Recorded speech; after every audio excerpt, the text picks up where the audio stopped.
What's up guys, it's me Jeremy. Hopefully you can tell the difference in my voice since I recently upgraded my mic setup and now it's going to be much better quality from here on out. I'd like to give a shout out to my friend and my tech guy who helped me set up the new mic. It would be awesome if you could check out his DJ work in the description. Anyways, let's get started.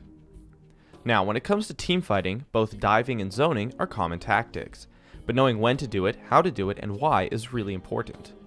Let's get started with diving since I've touched over it a little bit in previous videos. Now, in general, diving is not always going to be a good idea. It's easily countered by kiting, and you should only dive in if there's no chance of you being kited, and you're sure you can secure the kill. Most dives are easily avoided using crowd control and a flash or two, and so unless your whole team composition is built around diving, going it alone or with just one ally while you leave your team in the dust leads to terrible positioning as a whole.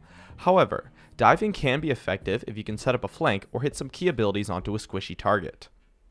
Now, zoning is actually a lot more similar to diving than you might expect.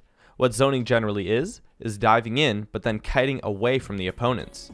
You go in this way in order to zone your opponents, while the rest of your team takes care of someone diving in on them, or simply just does some damage. You dive in, but you don't actually try to get any kills. Rather, you try to distract and tank damage, while the rest of your team either runs free or kills any opponents who dove in on them. This is often the much better way to dive in, as it creates a dive in a way that actually sets up solid positioning for you and your teammates, while dragging the opponents out to be vulnerable. This type of dive is almost like a reverse peel, as you're peeling the opponents off of your carries, not through crowd control and kiting, but by jumping in and then proceeding to zone them out while they focus you down. However, the cons of this type of dive are that if the opponents can kill you quickly, it will be difficult to zone them out for a reasonable amount of time.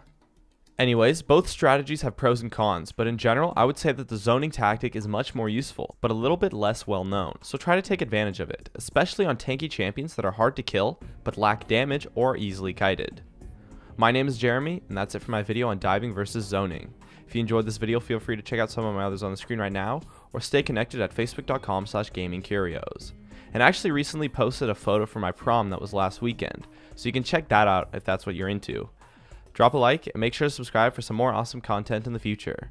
As always, thank you so much for watching, and I'll see you guys next time.